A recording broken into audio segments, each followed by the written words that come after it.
Bases dropped on a new edition of Soccer Down Here. It's a Wednesday. That means it's a Wall Pass Wednesday. That means you guys can throw questions at us on Twitter at Soccer Down Here, and we will throw answers back. And somebody's phoning in a question to start the show. I know, really?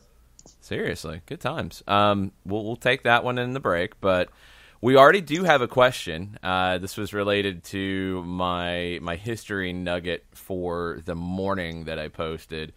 November 6, 1998, that was the debut of one Clint Mathis with the U.S. men's national team. And Gwen's a big fan of Clint Mathis. Fired up. It is what a show, what a way to kick off the show. We got phone calls and we got dogs barking. Clint Mathis, I believe, and I've tried to double-check and cross-reference as best I can, believe he was the first player who grew up in the Atlanta area to play for the senior U.S. national team. Mm-hmm. There had been a couple of players from the Atlanta area who played for the youth national teams in the early 80s. Al Smith, I believe he went to high school at Cedar Grove, if I'm not mistaken, and Kevin Fowler, who played at Parkview, played for the Georgia Generals, played professionally for a few years in the 80s as well. Both were guys who made it to the youth national teams. I believe Fowler made a penalty in a shootout to qualify for the first FIFA World Youth Championship that the U.S. qualified for. But I believe, and I haven't found anyone to dispute this yet, that Clint Mathis is the first to make an appearance with the senior national team. The first Atlanta area player, grew up in the Atlanta area, who played for a senior national team was Linda Hamilton with the U.S. women's national team in the 80s when she was a teenager. So there's your history nugget for the day. But Jorge B. chimes in with the first Wall Pass Wednesday question of the day. Go ahead, John. Name our top 10 strikers of all time for the national team. And by the way, yes, Alfonso Smith Jr. grew up in Ellenwood, Parade All-America soccer player at Cedar Grove, U20s at the 81 FIFA World Youth Championship. He played at the World Youth Championship, and Fowler was injured and didn't play in the FIFA tournament, but played in the CONCACAF tournament that they qualified for. And I don't think Al Smith played in the CONCACAF tournament. No, not listed as such. Named to the 84 Summer Olympic team, but he and several other collegians were replaced by professionals before the tournament.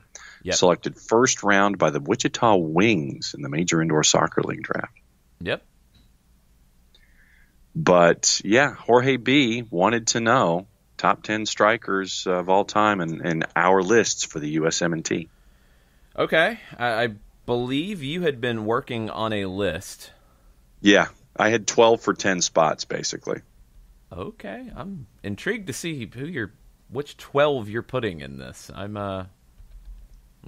I want to see this. Okay. But what I'm going to do is I'm going to pull out the honorable mentions because they're more historical dudes.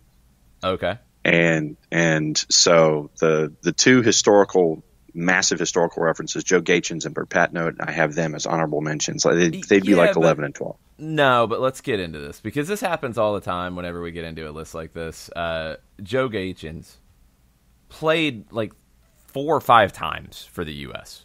No, he's not one of the greatest strikers in U.S. history. He scored 1 goal. He scored the goal against England. I think technically he probably shouldn't have even played for the United States. He was Haitian, and I don't think he was even a citizen. It's just back in the wild days where things weren't really checked. So, no, he's not. I completely disagree. He had 1 amazing goal. That doesn't make him one of the best ever. And that's why I have them at 11 and 12, just for historical perspective. So, you want me to go 10 to 1? I actually want to check to see how many appearances he had. It might be 4, 5? Yeah, I was going to say 4. It's not many. So, no, he can't be on a greatest list. I thoroughly disagree with you. And that's why I have him and Burt Patno at 11 and 12. No, but he's not even at 11 or 12. That's insulting to every other striker who's played.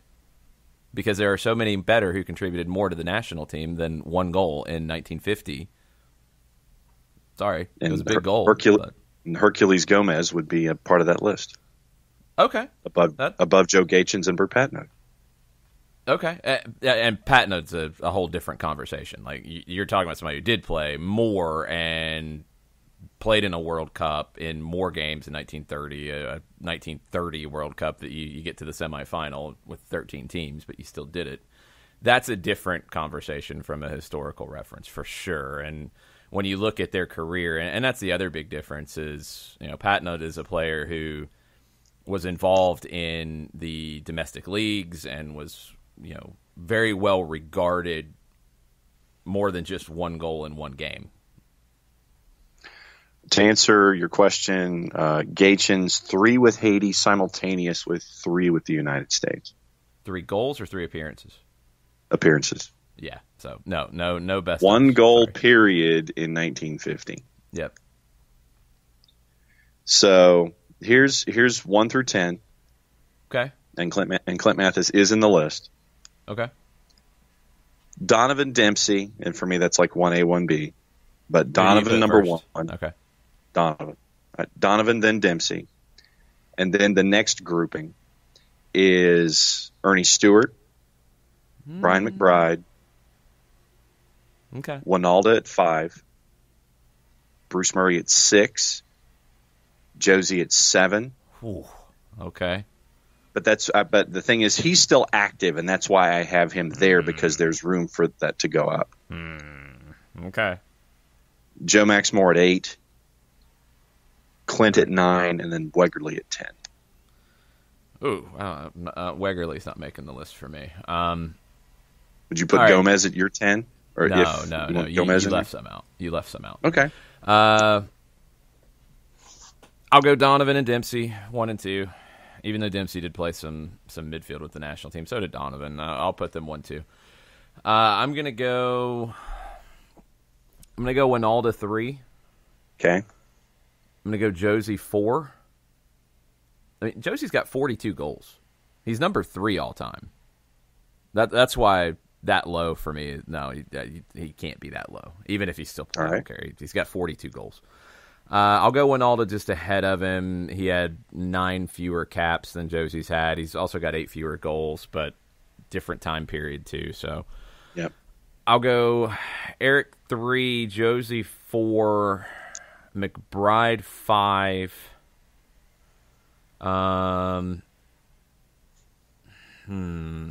6 is tricky. I'm gonna go with Bruce Murray 6. Okay. I'm going to go Eddie Johnson 7. Okay. I'm going to go Joe Max Moore 8. I will go with Clint Mathis 9. And injuries, he would have been higher, but he just couldn't stay healthy.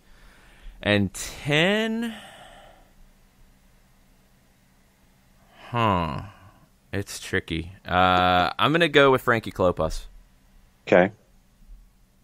Klopas kind of overlapped the 88 to 95 time period. He did have 12 goals and 39 appearances.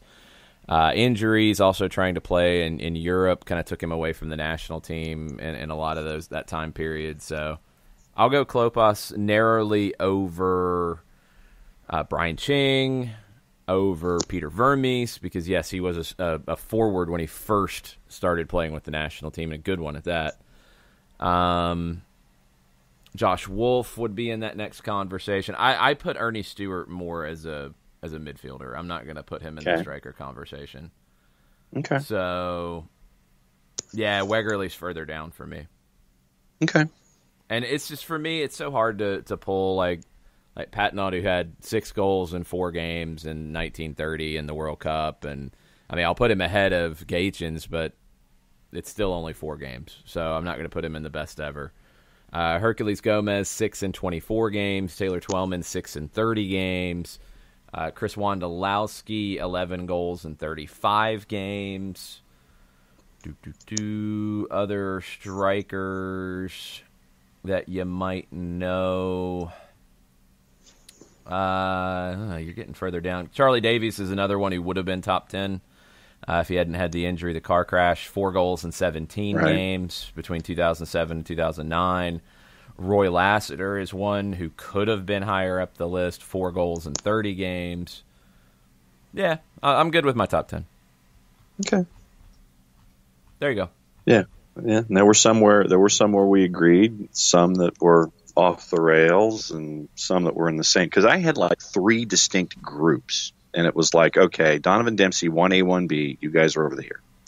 And then 3 through 3, 4, 5, 6, then like 3 through 8, it was kind of like, all right, you guys are in this same discussion for me, and then 9 and 10. So I had like 3 distinct ideas when I was putting this thing together.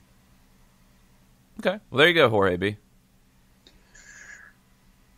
Bart has a wall pass Wednesday thought. Okay. And he goes, okay,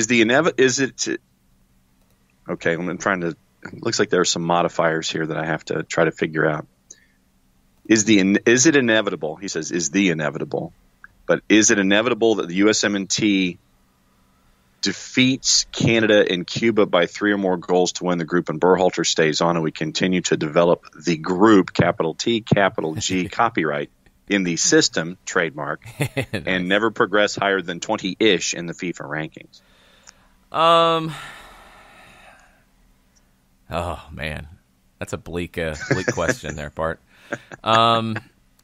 They should beat Canada in Orlando. They should beat Cuba.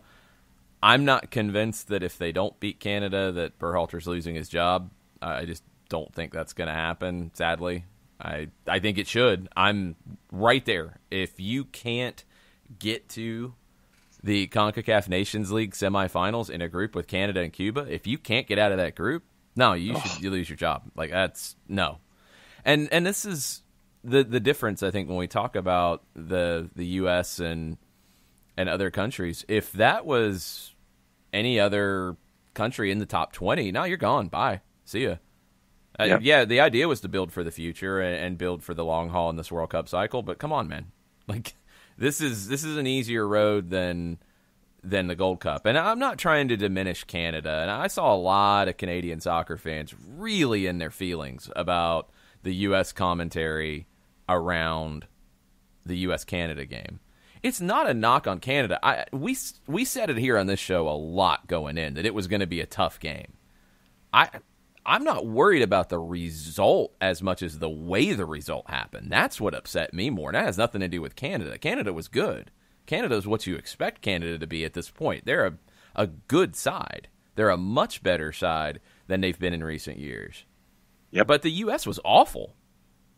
And that can happen in matches, you know? I mean, it's okay to say that one team was good and one team was bad, and the reason they were bad wasn't because the other team was good. They were just that bad. They had no ideas. They were lackluster. They were just impotent on the field. Like, it was just bad. Canada did their job. Mm-hmm. And now you've got a match that is far more meaningful than you thought it might be, because you thought, worst case, and this is not an insult to Canada, but worst case, you would have expected the U.S. to be able to go and get a result on the road in Canada and win the game in the United States in advance. That's what should have happened based off the FIFA rankings, based off past history, all of that. That's not an unreasonable thing to say. Well, you got run off the field in Toronto. Wasn't close. You got demolished, and you looked bad doing it. So now, yeah, you got to beat Canada. And if you don't, then yes, the call should be very strong for a new manager, because that's unacceptable to not get out of this group. You're talking about, a large difference in the FIFA rankings, which, no, are not 100% accurate. They're not the greatest barometer. They're the only barometer we have. But past history, all of it would lead you to believe that the U.S. should have qualified from this group. No problems. Well, now they got a big problem. Now, the flip side of Bart's question, though, about the inevitability that things don't change, I will take a step back from that because the system part is not what it was initially. It's not. The whole idea of the outside back tucking inside and being a midfielder and trying to shoehorn Tyler Adams into that role and all those things, he's backed off of that. So I'll give him credit in that regard. He's moved away from that nonsense. All right, maybe that means he will look at some different things. It won't be as rigid of capital T, capital S, trademark the system. Now, the group part of it, it's still a little early, and I don't know how many other players he is not calling in that he should be.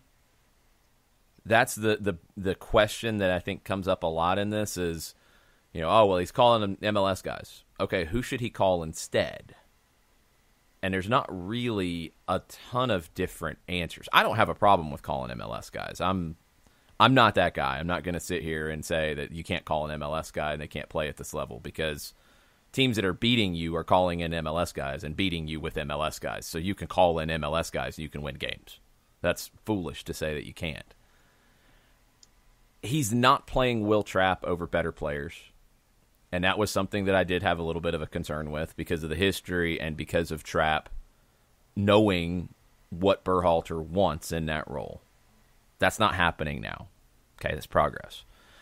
Jossie's Artist is not playing over Josie Altidore or Josh Sargent at this point. If he does, then that's a different conversation. I don't think he's looked at that way. I think we've moved on from that. Those were the biggest two issues for me. Zach Steffen in goal. Look, a lot of people will tell you that he's the number one. I think it's more of a competition.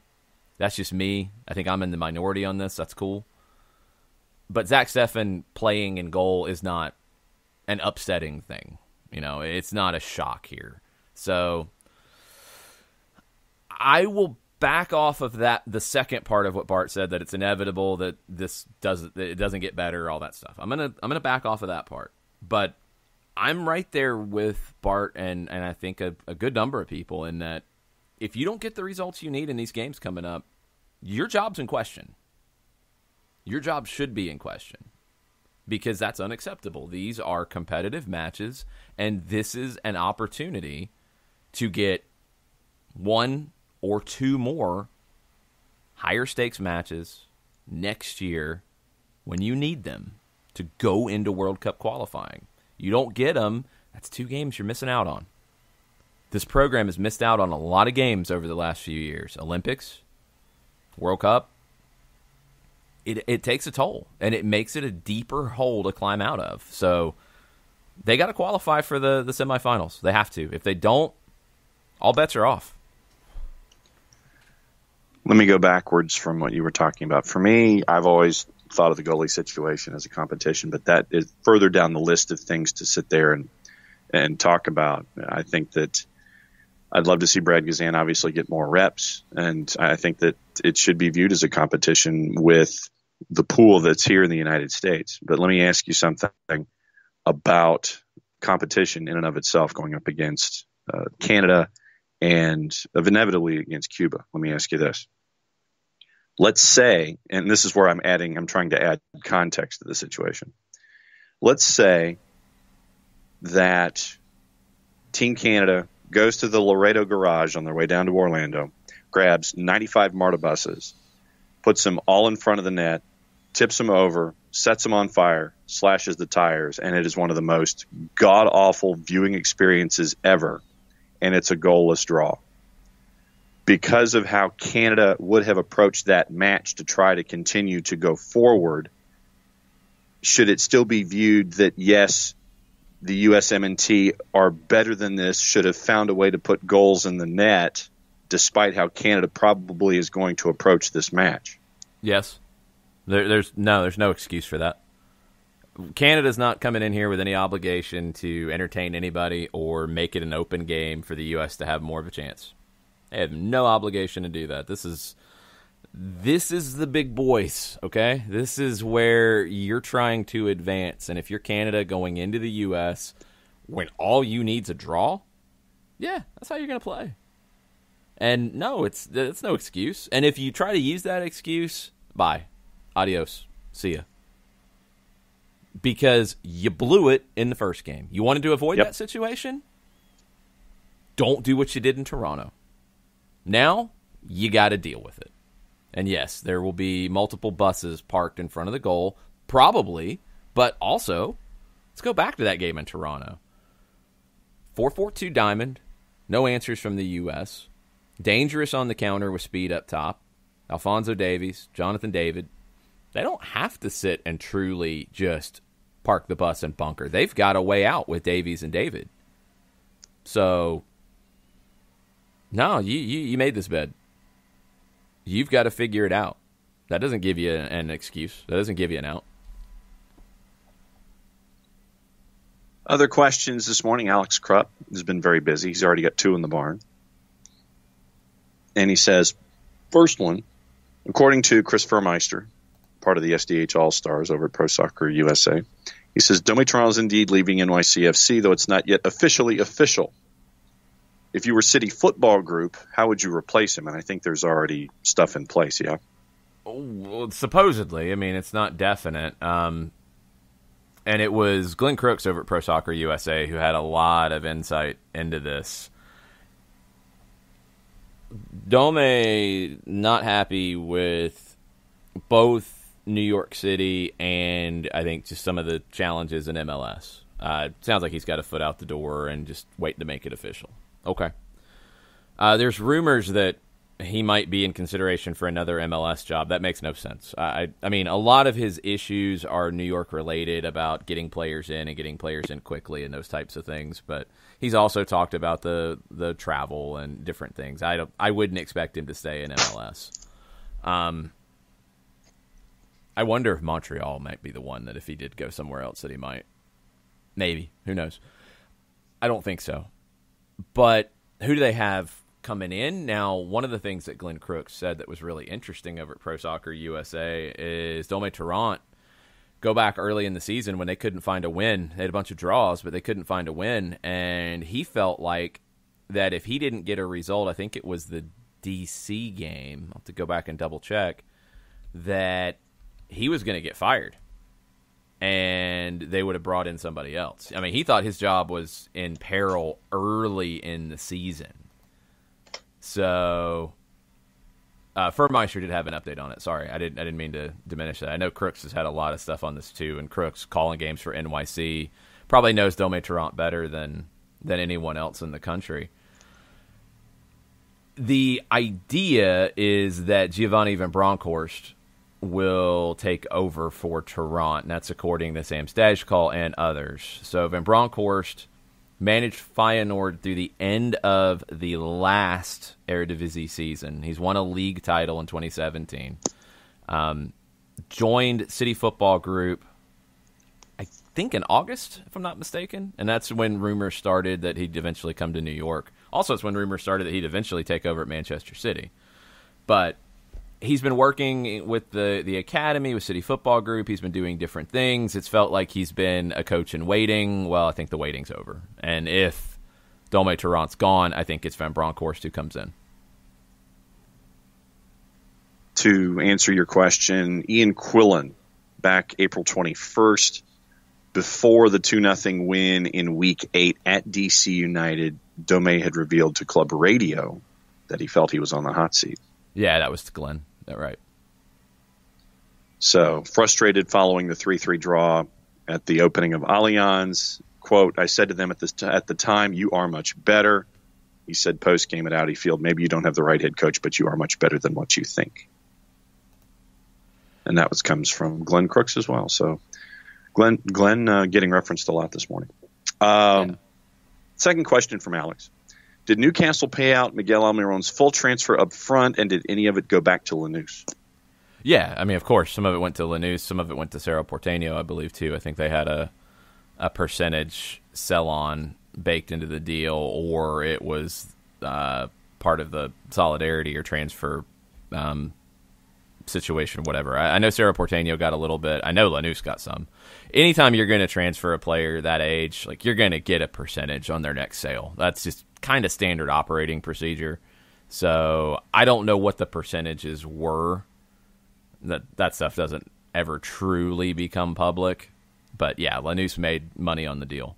And that's what we got into yesterday, is that for a club like Lanús, they were not going to get $27 million in a transfer for Miguel Almirón direct. His time in Atlanta increased his value. And it was better for them to get the money from Atlanta in the initial transfer and then get whatever percentage they got from Atlanta's transfer of Almirón than to hold on to him and potentially not see his value rise as much and then try to make the sale. It's better for everybody concerned, and I think you're going to see more of that. You know, it's a little bit different conversation with a Boca, with a River, than a Lanús. And Lanús has played in South American competition, but they're not as big of a club. They're not as well known. Their players don't get the same buzz from European clubs as a Boca player, as a River player. And honestly, I think we're starting to see it as MLS players might. So I think you're going to see more players at those clubs just below the top tier and then down. And even, I mean, we're seeing it with potentially Boca players coming to MLS, older guys, but also we've seen it with Pity Martinez from River, and now maybe Juan Fernando Quintero. There is value across the board for players to come from Argentina here. The money going back to the Argentine clubs is good. The money then of players being sold from MLS to Europe is really good. At least from the Almirón sale, you think it's going to continue to get better. And the players have a different quality of life than they do at a lot of these clubs. And now you're getting into situations where some, if they're a little bit older, might just come to MLS and stay and play and settle their families here. Others might be looking for that move elsewhere. Other guys coming in younger are definitely looking for the springboard. But I think you're going to see it more and more. It's just the tide has changed from this time in 2016 when rumors were really getting started about, you know, Oscar Romero and others being linked to Atlanta United and other clubs in MLS. And it was, no, why would you ever do that? No. Don't do that. No, that's bad. That's a bad idea. 2017, it's like, well, still a bad idea, but okay, at least I kind of get it. 2018, it's like, okay, man, all right, Pity Martinez going? Okay, well, that's okay. It's a lot of money. Okay. And now it's just kind of accepted. It's just part of the conversation is, all right, who's looking to go to MLS this offseason? That's progress. And I think the business end is what's going to continue to feed that because the transfer fees are only going to increase. Michael Head and Jarrett have chimed in this morning. Jarrett, in our discussion about Canada and U.S., is saying that the Canadian side should basically play it like the U.S. should have played Trinidad and Tobago. Pretty much. And Michael Head says, gosh, all this USMNT talk depresses me. Fire all the Berhalters. Let's move on and talk about the Chelsea-Ajax bonkers Champions League match. Wow, 4-4 in a crazy, crazy game that had everything. PKs, amazing set pieces, OGs, VAR, 2 reds, handballs, and Ajax attacking with 9. Hey, Michael, I was just throwing some history out there about Clint Mathis. I wasn't trying to start this. That wasn't my idea. Everybody else picked it up and ran with it and took it in different directions. and the old stuff shouldn't depress you. There's good things about the Winalda and McBride and Clint Mathis days. You can look back on that fondly. It's the current stuff that's kind of depressing. Mm-hmm. So we'll see how depressing it is with CONCACAF Nations League. Yeah, Chelsea-Ajax was ridiculously stupid. Just insane. Just completely insane. I don't even know where to start with that thing. Crazy, crazy game. PKs, set pieces, OGs, VARs, 2 reds, handballs, and Ajax attacking with 9. Take your pick. The two Reds, I mean, Ajax not happy about that. It's understandable. Ajax still trying to find goals with 9 players. That's pretty impressive. VAR continues to VAR its way around, and people get bent out of shape. And usually a lot of the complaints about VAR really, truly have nothing to do with video replays. It's other things that people are upset about. I'm intrigued, and this is not Champions League related, but Chelsea plays into it. I'm intrigued by this meeting that is coming up with the Premier League and their referees, and I guess club managers from the Premier League, maybe other representatives on Thursday, where they're going to discuss everything with VAR. And one thing that's been floated out there is giving managers challenges. Stupid. Red flag. Stupid. Yes. Throw a red flag on how stupid that would be. Like, can England and the Premier League just realize that, one, their referees are not the best in the world, so they're going to make mistakes just like everybody else, which means, yeah, they should probably use the pitch side monitors that are there instead of being afraid of them. 2, there are plenty of other countries and competitions that are using VAR that are doing it in a more effective way. So you might want to, instead of trying to rewrite everything and do it in a different way because whatever reason of arrogance, you don't know what you're doing with VAR.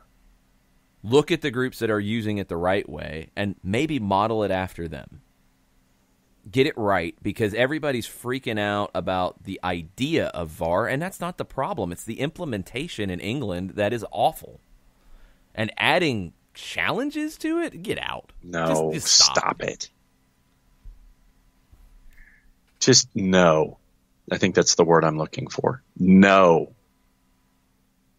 Back away from the idea and don't give Pep Guardiola a red challenge flag. Why you got to single out Pep? Don't give Klopp one either. Don't give Chris Wilder throw one. it at each other right now, actually. Well, Steve Bruce, if he had a red challenge flag, he'd probably throw it incomplete. He'd miss the field entirely. Him and Ralph Hasenhüttl. Something would go wrong and they couldn't get it out of their pocket. Yeah, it's a dumb idea. So we will see how that goes. That's Thursday. Ajax Chelsea, I mean, Chelsea, it's such a weird situation because you got to feel good about coming back and getting the draw, but you've got to feel bad about being in that situation to begin with, and then you're going to add more feeling bad in that goal number 5 was taken away, but that's the new handball rule. And people want to yell about VAR with that. That's the handball rule. I mean, I've seen the comments from people who should know better about, well, it's soft. There's no soft. Like, it has nothing to do with that. The handball rule has no soft in it anymore. It has no discretion in it. If there's any kind of contact with the hand from an attacking player in the build-up to a goal, it's a handball. So it's a black or white issue.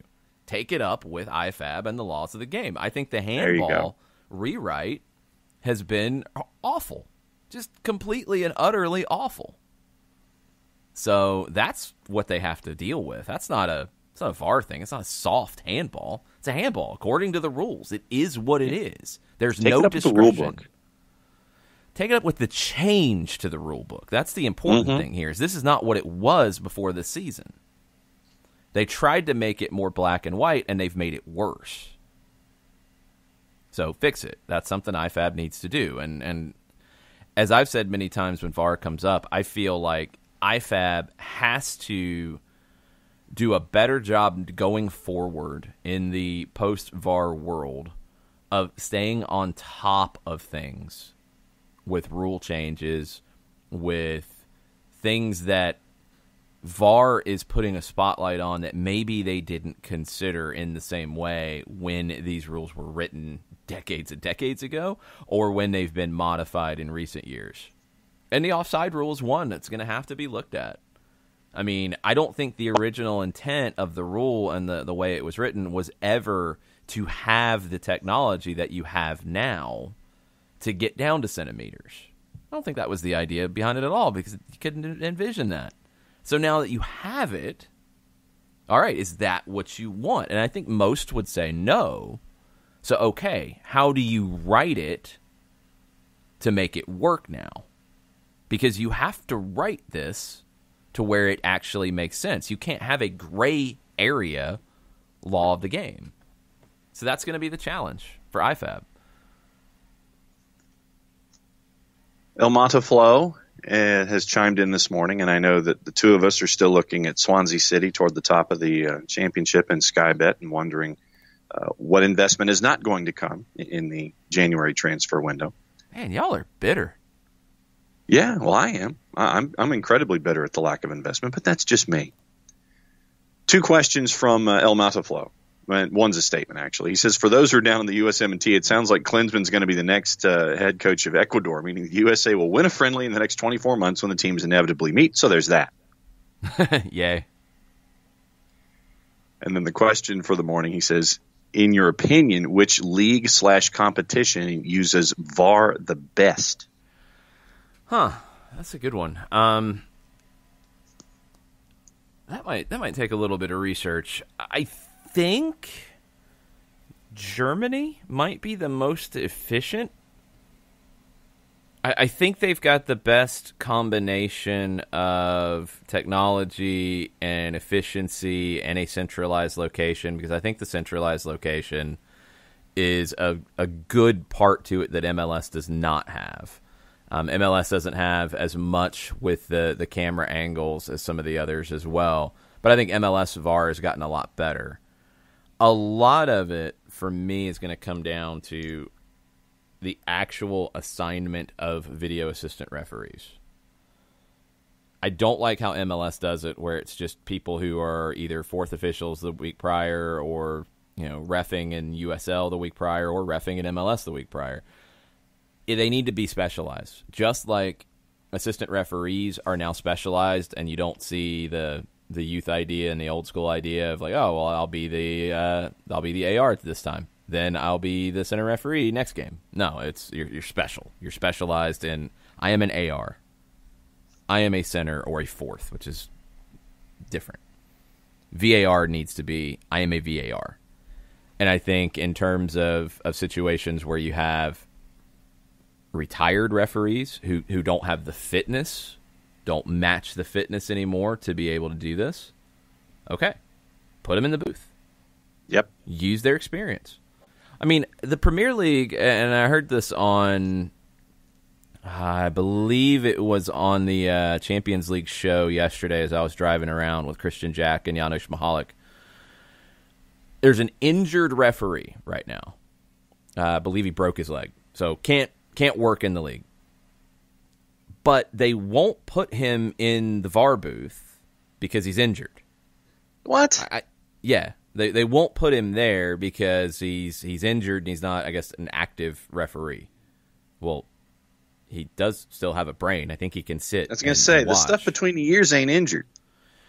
I think it needs to go to guys who have retired, and you can use the guys who are injured as well in those cases, but guys who are retired and specialize in being video assistant referees. That's the difference I would go to. And it would be a centralized location. And I go back and forth, and I want to see that step first before you get to the point that the VAR can just overrule the referee. I think the inconsistency in who is being booked as a VAR right now, I don't know if I would go to that step just yet. But if you get consistency in who the VAR is, what the pool is, then I'm okay with expediting the process and then being able to overrule. Now, we're getting the situation on offside where they can, okay, you've got the technology to do it. But in other decisions where they can just say, this is a foul, this is not a foul, move on, and we play. That would speed it up. But right now, the inconsistency in who is the VAR, I'm not comfortable with that just yet. Jarrett maintains that an Ecuadorian side led by Klinsmann will go ahead and beat the USMNT because Jurgen Klinsmann will unlock the game with his 8th sub.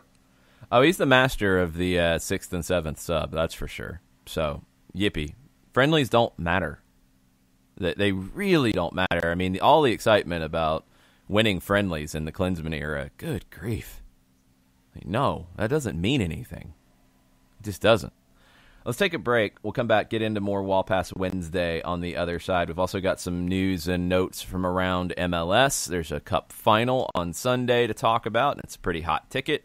There's also some Olympic qualifying updates on the men's and women's side. We'll get into all of that right after this. Looking for future leaders we can trust and believe in? Look no further than the high school student athletes right here in Georgia. High school sports teach young people how to be effective leaders.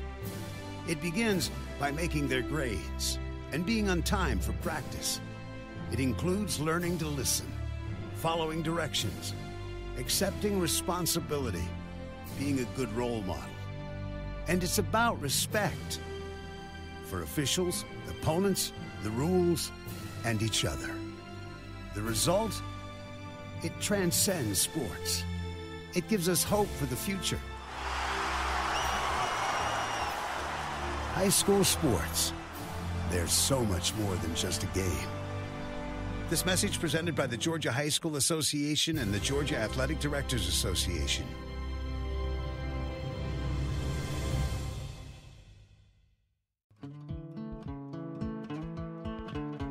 Today's show is presented by Appolinsky & Associates, personal injury lawyers with over 30 years of experience, supporters of Atlanta United, Faction, and Inter-Atlanta Youth Football Club.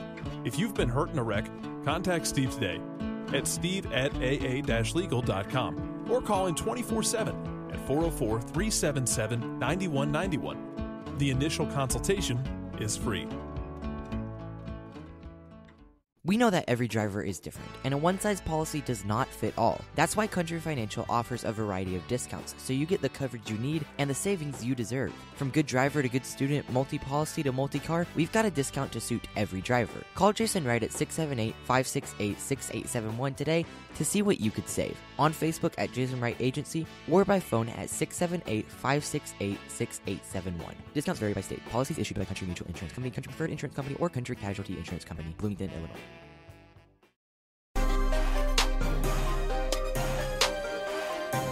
Welcome back. Soccer Down here, November 6th edition of the show.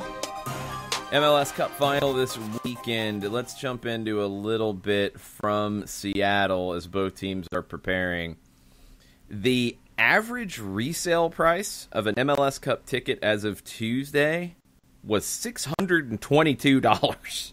Wow. That would make it the most in-demand MLS event ever tracked by StubHub, and one of the most in-demand sporting events ever in Seattle. Like $6 behind the 2014 NFC Championship game in Seattle history right now.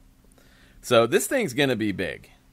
This is the first league final in Seattle since 2007, when it was the Atlanta Silverbacks who went to the Starfire complex to play in the USL First Division final and got waxed 4-0.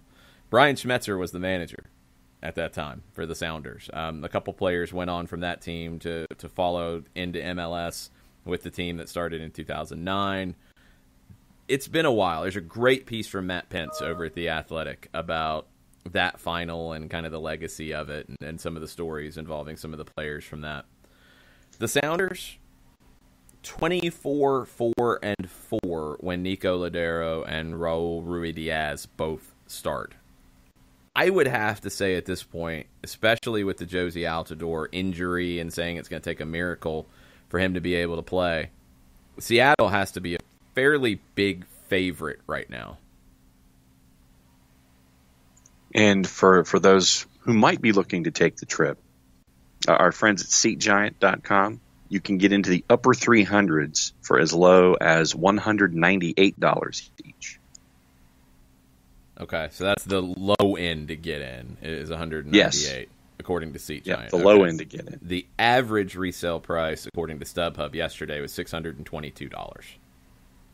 And there are a couple of tickets in the 100 level that are $1,785. Phew.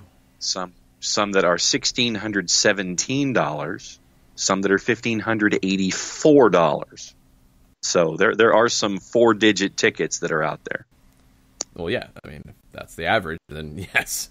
Doing math, there would have to be, and there'd have to be a lot of them. Honestly, I mean, this is a huge deal in Seattle. It's going to be a great atmosphere. It's a just after noon kickoff in Seattle. I think it's expected to rain, so everybody will feel right at home. There you go. Seattle Sounders and Toronto. Seattle's got to be the favorite, though. Slight. I mean, it's according to. Let's see. Are we into Thanksgiving stuff yet? Is that Yes. what we're doing? Yeah, Brian Schmetzer's calling to yell at you. Yeah, that was Schmetzer, by the way. Seattle -110 right now. That's crazy. It should be a bigger favorite than that, I think. To lift the and that's a full-time result, by the way. Full-time result, Seattle -110, Toronto FC +300, extra time +800 for Seattle, +1,400 for Toronto, penalties +1,200 either way. To lift the trophy outright, Seattle -225, Toronto +162. Yeah, that's a little more where I was expecting it to be. All right, MLS rumor mill. It's kicking up a bit now as we get closer to MLS Cup, as we get closer to the official start of the 2020 season, right after the whistle blows for MLS Cup. That Dave Romney trade to Nashville from the Galaxy, according to Sam Stejskal, that includes expansion draft protection for the Galaxy. So Nashville won't draft a Galaxy player in the expansion draft, according to Stejskal. Tab Ramos filling out his staff in Houston. Pablo Mastroeni, Omen Namazi have joined him as assistants. Namazi's worked with Tab for a number of years with the national team program. Tab said his defensive expertise and attention to detail make him a tremendous asset for completing the staff. Mastroeni took the Colorado Rapids to the Western Conference Final in 2016. Also had some really down years with the Rapids, and Mastroeni hasn't worked as a head coach since he was let go in 2017. He's been around, though, and I've noticed that he's popped up a few different times, like working with or shadowing different managers, really trying to learn and add to his craft. So this is a good fit for him. I think he brings a different perspective, different mentality than Tab, and that experience that he's had just with all the nuts and bolts of stuff, of travel and what it's like and how it affects your training schedule and all those things that Tab doesn't have, having not been a club senior manager. Mastroeni will be a really helpful right hand for him. So I think that makes a lot of sense. Tom Hackett in Salt Lake City, KSL Sports, reporting that Jason Kreis will officially interview with Real Salt Lake for the manager and GM roles this week. And that relationship kind of was rekindled when Kreis was in town earlier this year to celebrate the 10th anniversary of the 2009 MLS Cup win. You know, they started talking. It's like, oh, well, things were really good here. Maybe this is a good place to be. RSL's like, well, maybe you make a lot of sense because you know what it's like to be here and you've had success here. Maybe this is the right spot for all of us. So they're going to talk this week, according to Tom Hackett of KSL Sports. A couple of players in the rumor mill. One, Zlatan Ibrahimovic. Reportedly, and this has been kicking around for a minute, but it's actually getting a little bit of legs to it. He's reportedly considering an offer from Bologna in Serie A. Now, remember, Bologna is owned by Montreal Impact owner Joey Saputo. Zlatan's out of contract January 1st. Marca and La Gazzetta dello Sport have said that Milan, Napoli, and Manchester United are interested, but nobody's gone on the record to confirm that. Pro Soccer USA had that update on the whole situation with Zlatan. Another player people are waiting to see what could happen is Javier Mascherano. According to Cielo Sports, an afternoon radio show on 103.5 FM in La Plata, Argentina, Mascherano has an interest from Estudiantes de La Plata, but his family likes the offer from Inter Miami. And his contract with Hebei Fortune in China ends this month. So he'll be out of contract. And expect to hear something in the next month on Mascherano potentially being a signing for Miami. Another one that had not been mentioned, but he's been quoted now as saying he'd consider a move to MLS, Santi Cazorla, 34-year-old midfielder. Contract up at the end of the season with Villarreal. They haven't talked about an extension yet. He's been playing so well at 34 that he could be part of Spain's roster for the Euros next summer. And the quote via Football España is, I love the United States. It is a fantastic place. I know people have mentioned to me potentially moving there. It would certainly be something I would consider. Who knows? 34 years old, how much does he have left in the tank? It's a valid question, but he has been really good in La Liga. Really good. I mean, to the point that he could be part of Spain's Euros roster next year. So, we'll see. A couple of off-the-field news and nuggets from MLS. FC Cincinnati, they're opening their new training facility today. As we've seen here in Atlanta, as we've seen in LA, as we're seeing in New England, those training facilities are becoming a bigger part of player recruitment. And the clubs that are slow or don't have the most modern training facilities, look, it's a harder pitch to players. They want to be able to come in and work in a place that they like to come work. And the training facility is where they're going to spend most of their time. So you want it to be as good as possible. FC Cincinnati opening their state-of-the-art training facility today. TV ratings, ESPN, very happy with the MLS Cup playoffs. Ratings for the playoffs are their highest since 2012, up 36% overall from last year. Now, you get an El Tráfico playoff match, that's going to help a lot with that. That drew their largest ever MLS rating on ESPN Deportes. But I thought it was interesting that LAFC and Seattle drew their second highest. So, definitely things kicking up in that regard. For the regular season, ratings were so-so. For the playoffs, they've been up, and up substantially on ESPN. I thought the rating for Atlanta and Toronto and Atlanta and Philadelphia were both very strong, too, considering one was an ESPN2, one was an FS1. Both very high marks there. So the playoffs are grabbing people's attention. And that's always been part of this question about should there be playoffs, should there not be playoffs. If the TV partners are happy with the playoffs and they're getting the ratings, and yes, even if they're midweek games, they're getting the ratings, they're not going away, and they're going to continue in this kind of format. Now, over time, I wonder if the format questions start to arise. We'll have to find out about that. I mean, this time you had the three top teams in the league lose at home. The three top teams in the regular season lose at home in the playoffs in one game, and they were knocked out. LA, New York City, Atlanta. Is that going to give the league a little bit of cause for concern? We'll have to see. When you look at, and as you say, it's the TV partners. If they're happy, if a match is put midweek, if you have doubleheaders midweek, the obvious drawing card of LAFC and what they were pursuing for your doubleheader for the West Coast stuff, the bottom line is you're looking at the TV partners, and with these ratings up the way that they are, you're going to continue with the formats in the current iteration that they're in. And until the moment or moments when ratings go in a direction that the TV partners aren't happy with, this is what you've got, and this is what it's going to be going forward. The ratings need to improve more, and that needs to be understood here, is that overall the ratings are not high. They're not great. There has been steady improvement over the years in the ratings, but it's been slow. This playoff jump is a big thing. It's noticeable. Now, can you continue that into the regular season next year? That's the question. And that's what ultimately has to change. I mean, there's a bit of,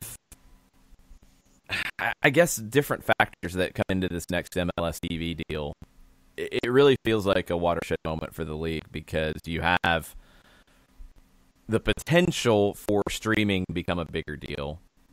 You have the situation where there's just not a ton of top sports properties hitting the market year after year after year.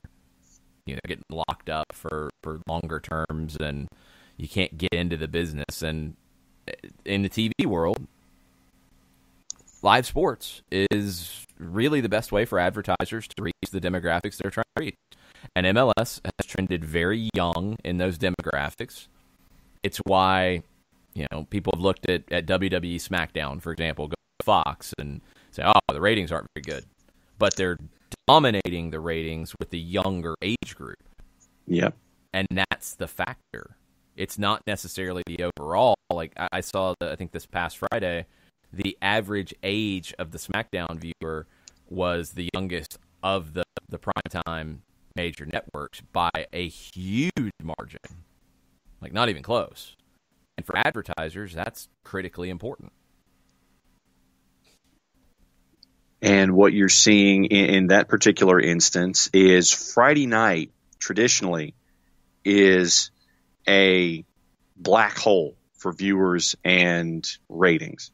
If you can do anything that will improve those numbers even slightly, and what you're seeing with the WWE and catering to younger demos is that they're doing a whole lot of other stuff on alternate media sources. They're putting everything out on YouTube and highlight and things like that, and they're working in 3 dimensions. But when it comes to the live event stuff, if you can hit a marker, then you're satisfying your advertisers, and especially on a traditionally weak night for television, then you're satisfying the network because they're improving what was once there that was not getting them anything when it came to a pre-produced TV program. Yeah, and that's another reason why I'm with Mike Conte on this. I think Friday nights should be a night that MLS is looking at grabbing. I think they can do really well with a Friday night package. And Unimas, or I can't remember if it was Unimas or if it was Galavisión or Univision Deportes, had a Friday night package for a while, and I thought they did pretty well with it. And the ratings, I think, were pretty good. It's different, sure, but if you're looking at a night that I think MLS could make their own, and I do not buy the argument about high school football affecting MLS TV ratings or attendance. I'm sorry. It's just no. That has nothing to do with it. If you want to find something that could be going on the same night, you're going to find it every night of the week, every day of the week. Friday night for MLS could be an impactful night for a national TV package, for a regular like destination package. And that's something that MLS really needs. They need to have that game of the week that you know, all right, it's Friday night. There's only one game. My team's playing. Cool. My team's not playing. All right, it's a Friday night game of the week. I got to watch. I think that is a huge deal here. And I think it's a night that MLS could really do well with. The scattered nature of regular season scheduling hurts to a degree. I hope it's something that they address in the next TV deal. We're going to take a break. Come back, more Wall Pass Wednesday questions for you guys, more news and rumors from around the league, around the country, around the world, right after this. A ranger station. I'd like to report a bear hug. Okay. I put out my campfire and Smokey Bear hugged me. So you drowned the fire, you stirred it, drowned it again, and felt that it was cold? Uh-huh. Yeah, he's just letting you know you did good. Bear hug from Smokey Bear. Status update. I'm gonna let you go now. There are many ways to start a fire, but one sure way to put it out.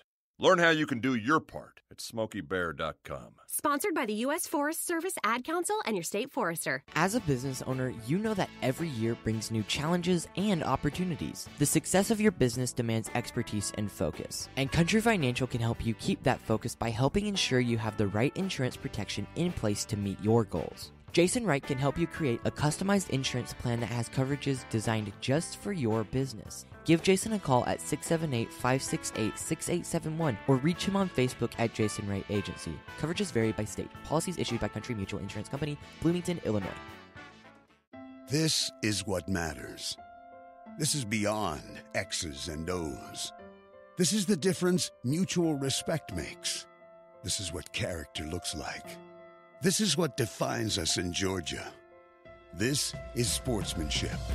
School sports. It's not the outcome that matters most, but the way the games are played. This message presented by the Georgia High School Association and the Georgia Athletic Directors Association.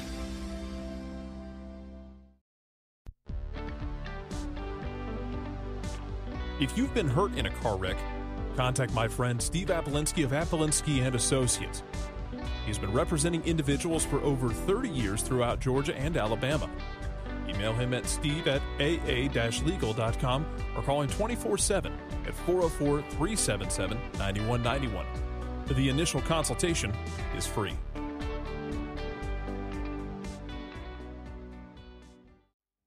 You're listening to Soccer Down Here daily on SDH Networks, a division of OSG Sports. Find us at Soccer Down Here on Facebook and Twitter. The time is now the top of the hour. Peep, y'all. Welcome back. Hour number 2. All past Wednesday, November 6th. If you didn't see our Twitter this morning, we've talked about it a couple of times. Wild Heaven Brewing West End, November 19th. We will be having a broadcasters roundtable. And Mike Conti, who is unable to join us today, is still very excited about Trey Young last night. And the Hawks are in a back-to-back, so they're playing again tonight. So Mike's got a lot of prep work to do. But, man, that was nice from Trey Young. Mike and Kevin Egan from Fox Sports South and Fox Sports Southeast and myself will be talking Atlanta United, talking broadcasting, talking about the 2019 season. By the 19th, we'll probably have some updates on player situations for 2020. We'll start to look ahead. But that's going to be over at Wild Heaven West End. Come out and hang out with us. Come early, grab a drink, come chat with us, hang out. Then the show will start at 7:30. We'll stick around for a little while afterwards, too. There's going to be some raffles, going to be some giveaways. We're going to try to raise a little bit of money for some local charities in that area. Really looking forward to it. It's something that Mike and Kevin and I have talked about a couple of times and kind of had impromptu sessions sitting in airports this season. So we decided this would be a fun thing to do to kind of close out the season. So come out and join us at Wild Heaven West End, November 19th. Drinks start at 7 and the show will start at 7:30. Jocularity starts at 7:32. Yes, it started at 6:58. Champions League today, Brewhouse Cafe. It is your spot to watch all of the games on all of the TVs. I wish I had been up there yesterday. I had a ton of running around to do and things going on, and I didn't get a chance to go over there for 3 o'clock games because you had chaos and goals all over the place. Like, as I'm driving around listening to the Sirius XM FC show, Christian Jack and Janusz Mihalik, you just hear Janusz. Like, he's got all the games on, and you just hear him in the background like, whoa! And they're pulling up the audio from the call, and it takes a second, and he's like, oh, there's another one coming. There's another one coming. There's another goal coming. And it kept scoring goals. Not just in Chelsea, Ajax. Producer's nightmare. It was nuts. It was craziness. So if you're looking for a place that enjoy all the craziness, the Brewhouse Cafe, a little 5 point. 9,412 television. Yes, definitely that. And we'll be back over there on Monday for soccer over there, and we'll have a lot to get into, not just from Champions League, but from Manchester City and Liverpool this weekend. Friday night, I'll be over at Oglethorpe University. I believe there is a chance of rain. It's going to be cold, too. Anyway. 30s. Barry, yeah, it's going to be cold. It's going to be drizzly. It's going to be meh. But it'll be a great night of soccer with the SAA semifinals on the men's side. Millsaps and Center kick it off at 4:30. Winner of that will play the winner of Barry and Oglethorpe on Sunday. But that Barry-Oglethorpe game, it's a long-standing rivalry. It's a series that Oglethorpe has had the advantage in the last 7. They've won all of them, but 3 of them have gone to extra time, including last year's conference semifinal, which was just one of the wilder games I was involved in last calendar year. It's crazy. So if you can make it out, it's $5 for adults, it's $3 for students, it's free for kids 7 and under. It will be really good soccer on display, good intensity, good quality soccer, 2 styles that are very different, which usually makes for an entertaining match. If you can't join us, make plans to come out Sunday afternoon for the final, but you can watch everything on GoPetrels.com, myself and our friend Jessica Sharman on commentary. And don't forget about trying to set a record. Yeah, I mean, this is something that Atlanta always does with attendance in the playoffs. So 1735 is the all-time Oglethorpe attendance on campus. And they're trying to break that for this. Now, the weather might make that difficult, so I hope that the weather holds off. If it doesn't, and if the attendance is a little slow, and if you're like, man, I would really like to go, but that's kind of, or I got kids, and it's like, I don't want to have them outside that long. Okay, well, that's understood. Go ahead and pencil in Sunday just in case Oglethorpe wins. And they're the favorite here. They've been the regular season since 2015. They've lost last year in the conference final, but they've made the conference final every year since 2015. So fingers crossed, things go well Friday night, then Sunday might be an even bigger attendance day in the afternoon. So go ahead and pencil those in if you're looking for your live soccer fix this weekend. Friday night and Sunday afternoon, SAA conference tournament in Brookhaven at Oglethorpe. We have Twitters for starting off hour number 2. Okay. And a lot of it seems to be going down the Klinsman USMNT rabbit hole. Oh boy. Will Dickerson, in referencing what's going on with Nations League, says, I kind of want us to lose to show how bad Greg Berhalter is. No, I'm sorry. I can't get behind this thing because I remembered everybody saying I just kind of want us not to qualify in 2018 so we get the massive change that we need. Yeah. No, I don't want this team to do poorly. It's not going to help. It doesn't guarantee anything's better. They might actually hire somebody worse. I'm just saying. So, no, I don't want the team to do poorly. They need to qualify. It would be a bad thing again because it digs a bigger hole for me. You know, you don't qualify for 2 Olympics. You don't qualify for a World Cup. You miss out on all those meaningful games, all those experiences, and now you're in a situation where you know how to play in these games. And that's what's standing out to me more than anything is you have players who just don't understand how to handle these situations because they haven't been in them enough. Well, you missed out on 2 more games. It's just putting you further down the hole. So, no, it doesn't need to happen that way. If they don't, he's got to go. I really think they don't qualify for the semifinals. He needs to go because it just has not been good enough. There's not been progress. Was he put into a bad situation? Yeah, I think he was. I think they could have handled it so much better. They increased the expectation on him by waiting so long to hire him or at least announce him. Yeah, I absolutely think that. But he hasn't lived up to it. And for me, the inconsistency has been a big part of it. If I'm looking at it from the outside, as I am, and I hear all about capital T, capital S, the system, trademark, we're going to do this, we're going to do that, we're going to have this guy come in here, we're going to play this way, we're going to play this way, this is what we're doing, we're building something, this is how we're going to play. And you have a few results not go your way, and you're like, well, now Tyler Adams is going to be a 6. That shows a lack of confidence to me. And that's as much of an issue as anything else in my book. If you're going to go down swinging with your system and you're going to take, which wasn't even your system in Columbus because you didn't have Harrison Awful do that in Columbus, but okay, fine. You think that's what matches this team and that's the way you're going to go. Cool. You've sold us on that. Go do it. Now the results aren't there. Now I'm not going to do it. That worries me as much as anything. I'll have a little more faith, maybe, is the word here. If you're confident in your vision, you can sell me on it. If your vision is shifting because you're not getting the results with it, then I lose confidence quickly. Because I don't feel like you have the belief in what you are doing. And that's where you're at right now. And that is the type of stuff that comes out in a game like you had in Canada, where the team did not look like it had confidence. The team looked like it didn't understand how to deal with the situation, and you get a poor performance. Got to be better. And if it's not, I think you have to make a change, because you're going into qualification starting in the fall next year. This is your last competition beforehand. You don't get to the semifinals? I have a lot of concerns about qualifying for 2022. Even if you get there, I'm still going to have the concerns, but at least I'm going to think that, all right, he can win his home games. You win your home games, you steal something on the road, okay, you'll qualify. But if you can't get a result, if you can't get a win against Canada at home in this game,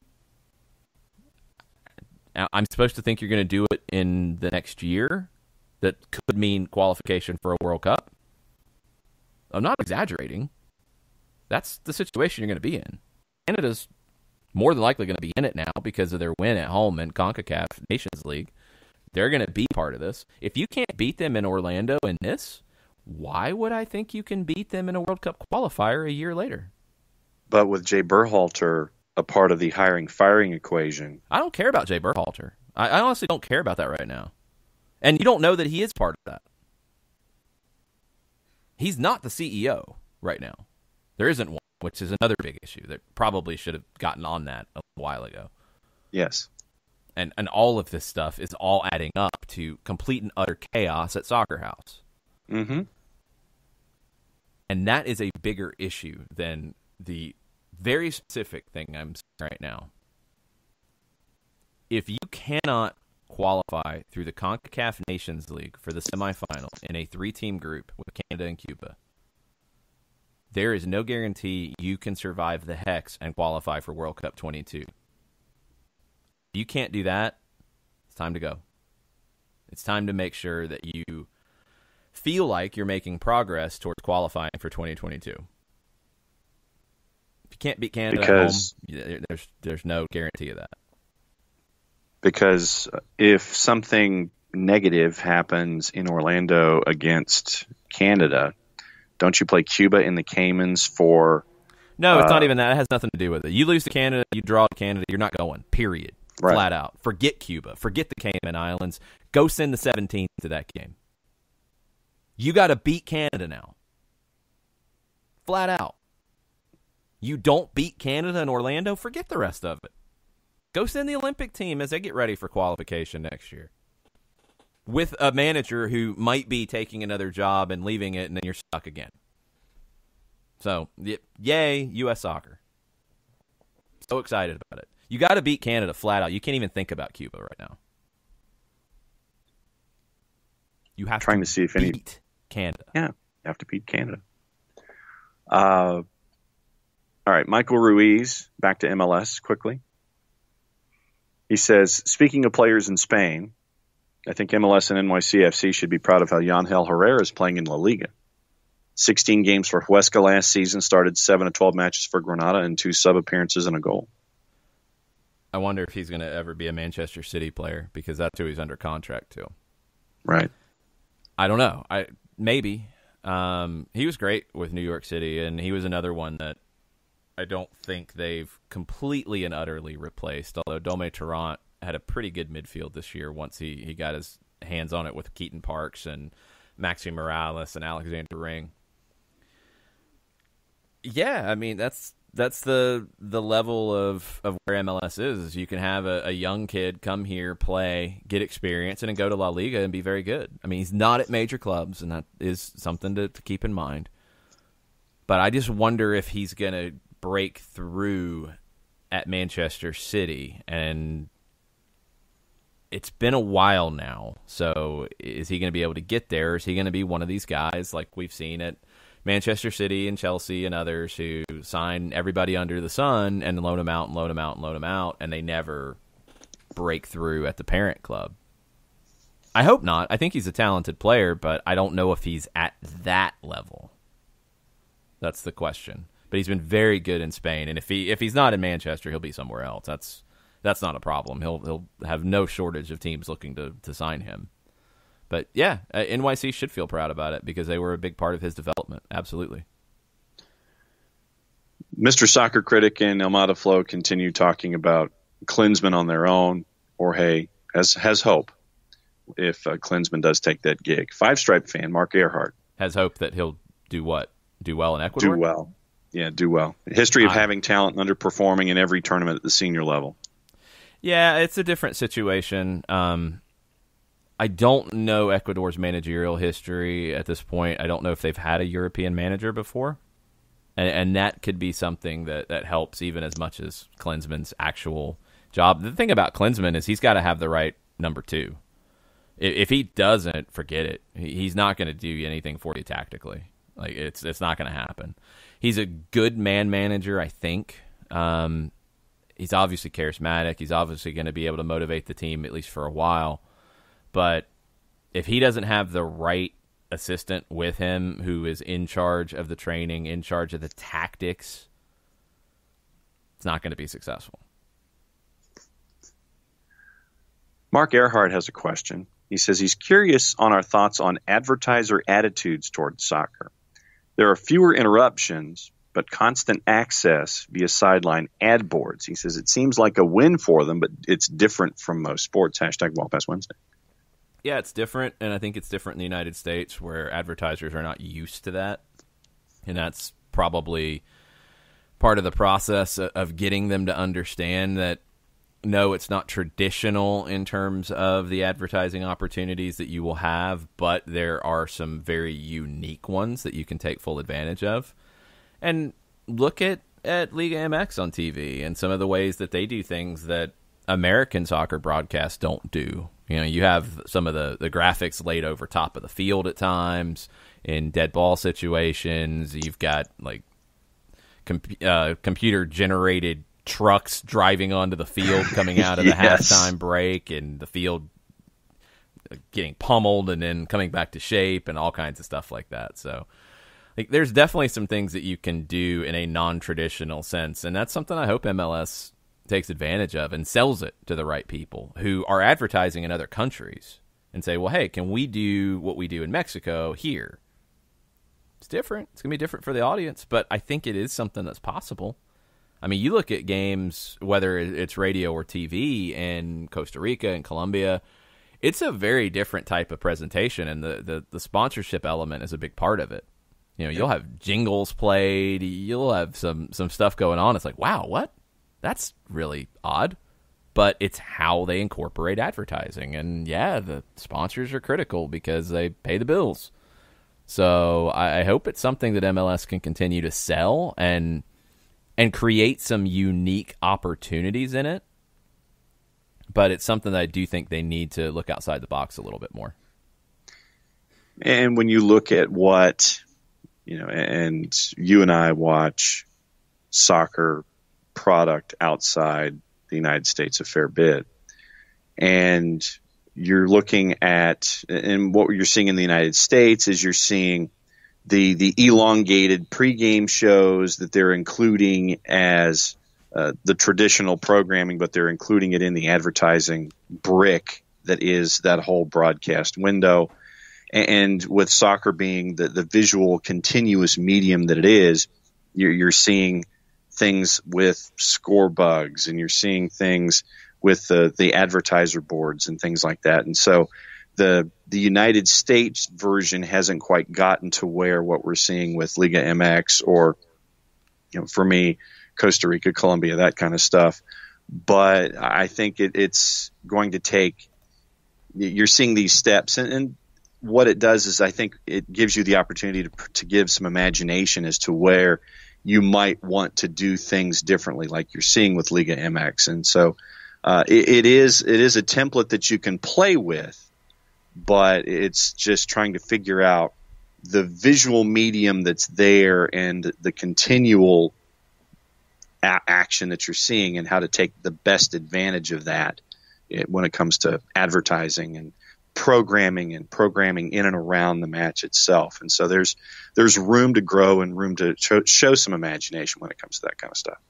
I wish they'd look at what some other broadcasters around the world are doing, because I feel like they're very afraid to, because it's not traditional in the United States, and football coverage or basketball coverage or whatever. But you can change it up, especially now with how diverse the MLS and soccer viewership is overall. Like, you can add some elements to it and present it in a different way than either MLS has in the past or the Premier League does, because that's the thing that I keep coming back to more and more is I think a lot of people here in the United States, and probably for me, I'm feeling this way because my native language is English, and I don't speak Spanish fluently, and I don't understand everything in Spanish. But TV ratings stronger in Spanish. I think the overall MLS fan base has a heavy Latino influence. You can look at how games are presented in Mexico, in Colombia, in Argentina, in Costa Rica, in different countries, and not just look at how they're presented in England or in Europe. It can have a different feel because there are a lot of your fans who will understand that presentation style. And the ones who don't can get on board with it. It is possible for them to get on board and understand that, hey, this is a little different, but it's creating an opportunity for the sponsor. It's okay. It's not changing my viewing experience in a dramatic way. Think outside the box more and come up with some more creative ways to include these advertisers, because ultimately that's going to determine the success. The advertisers, their interest, their ability to find ways to get what they're looking for out of it, along with the TV partners, that's what's going to determine the success of the league in the long run. I mean, think about the 1st and 10 line and how obtrusive initially an NFL fan thought having that 1st and 10 line and then the sponsor kick out when you see the graphic, and how initially folks were rebelling against having that kind of activity going on your football field as you're trying to watch something, when it comes to a sponsor ID in the bar that tells you that it's 2nd down and 8. Now that's second nature when you have sponsors tacked into in-game graphics and things like that are traditionally involved on the field. I mean, when you look at stuff in Central America, you see sponsor logos coming across the pitch as you're going from one end to the other when it comes to showing what the score is at the beginning of the second 45 minutes, or as you're going to break at the end of the first 45. There's sponsor placement on pitches and things like that. So it can be very subtle, and at the same time, it gives the sponsor what they're looking for in that particular time frame. And there are ways to be imaginative about it, but still keep your basic thoughts about what you want to do for a broadcast. I think the basic thoughts are too limited. I think the basic thoughts are all coming from England for the most part.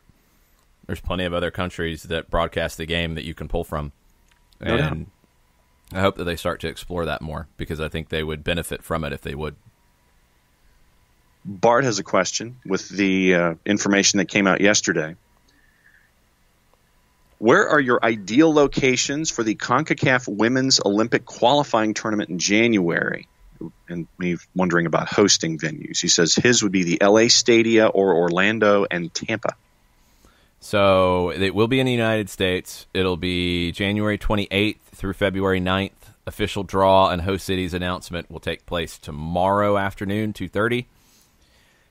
8 countries competing for 2 spots: U.S., Canada, Mexico, Costa Rica, Panama, Haiti, Jamaica, St. Kitts, and Nevis from the Caribbean. That time frame limits a lot. You can look in Texas, you could look Florida, you could look Southern California. LAFC Stadium makes a lot of sense. I think Houston or Frisco are strong possibilities. I think Orlando is a strong possibility. Inter Miami would be a great one at the new Lockhart, but I don't know if that's how they want to open it. They probably want to have a big first event with Inter Miami. So you know, next time around maybe. Tampa potentially could work. And I think you'll probably keep it. I would keep it simple. I would have one group in California, and if you play it between LA and you'd probably want another venue that's a smaller venue in there too, and then one in Texas, and do the finals in Orlando. Do the semifinals and final in Orlando, or if you want to include Stanford, Santa Clara, something one, like that. Smaller. Yeah, smaller. You want like the 20,000 seaters here. So, okay. I mean, you could go San Jose if you wanted to. I would, or you could flip it and do, you know, the one group in Florida, one group in Texas, and do the finals out and at Bank of California if you wanted to do that. So, I think probably 5 venues. Do a group at 2 venues, a group at 2 venues, and then semifinals and finals at 1 venue. Yeah, I think that because of geography, you're limited, and so it would have to be for me something Florida, something Texas, something California, you know, and bringing those the audiences that are there, considering what we know about the banners that you see in the 32-52 about bringing professional soccer to Los Angeles, and I think that if you had something at Bank of California, I think maybe if you had the final there, the semifinals and the final, something like that, I think it'd be a great crowd and a great atmosphere for it. Yeah, I think it would make a lot of sense. All right, we are officially caught up on Twitters again, sir. All right, we're going to take a quick break, come back, more on a Wall Pass Wednesday right after this. Looking for future leaders we can trust and believe in? Look no further than the high school student athletes right here in Georgia. High school sports teach young people how to be effective leaders. It begins by making their grades and being on time for practice. It includes learning to listen, following directions, accepting responsibility, being a good role model. And it's about respect for officials, opponents, the rules, and each other. The result? It transcends sports. It gives us hope for the future. High school sports. There's so much more than just a game. This message presented by the Georgia High School Association and the Georgia Athletic Directors Association.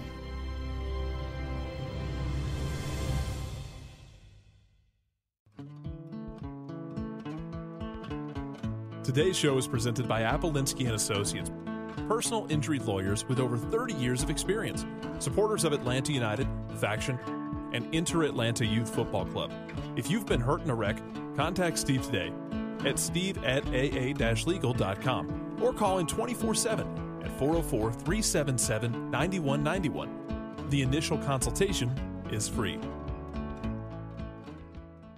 We know that every driver is different, and a one-size policy does not fit all. That's why Country Financial offers a variety of discounts, so you get the coverage you need and the savings you deserve. From good driver to good student, multi-policy to multi-car, we've got a discount to suit every driver. Call Jason Wright at 678-568-6871 today to see what you could save. On Facebook at Jason Wright Agency or by phone at 678-568-6871. Discounts vary by state. Policies issued by Country Mutual Insurance Company, Country Preferred Insurance Company, or Country Casualty Insurance Company, Bloomington, Illinois.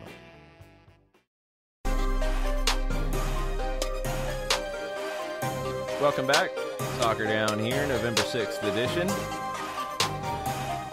Bart's question brought up the CONCACAF Women's Olympic Qualifying Tournament. A little bit of a reminder on the men's side. It was announced back in August. It'll be in Guadalajara, Mexico, March 20th through April 1st.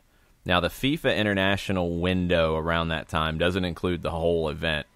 It's from March 23rd through the 31st. The final usually doesn't determine the qualification. There could be, and I'll need to double check, the third place game might determine a qualifier, and that might be a little tricky. But that part's going to be okay in terms of a player like Miles Robinson, who you would expect to be part of that group. South America is a little interesting with their men's Olympic qualifying. They are doing a tournament this time, and they haven't in the past couple of Olympics. It's going to be in Colombia. It's going to be January 18 through February 9. That's likely going to pull Ezequiel Barco away from Atlanta United's preseason. Then the Olympics itself will be in Tokyo July 24th through August 9th. That's not going to encompass a FIFA full international break. This is always an issue because the Olympic tournament, it's not a mandatory release for players to go play. Probably the most famous one was Lionel Messi, who wanted to play for Argentina in 2008. Barcelona didn't want him to play. There were threats of lawsuits. Things were really ugly, and Pep Guardiola was taking over the first team for the 2008-2009 season, and he decided to allow Messi to go, and it paid off. Argentina won. It paid off in building the strong relationship that Messi and Pep Guardiola had. This is going to be a tricky situation for a lot of teams around the world, not just MLS teams who are going to be in the middle of your season, but it affects preseason preparation for European teams as well. Remember how the Olympics work on the men's side. You get U23s, but you get 3 overage players. So how that factors in, it doesn't factor into the qualifying process. That factors in just for the finals tournament in Tokyo.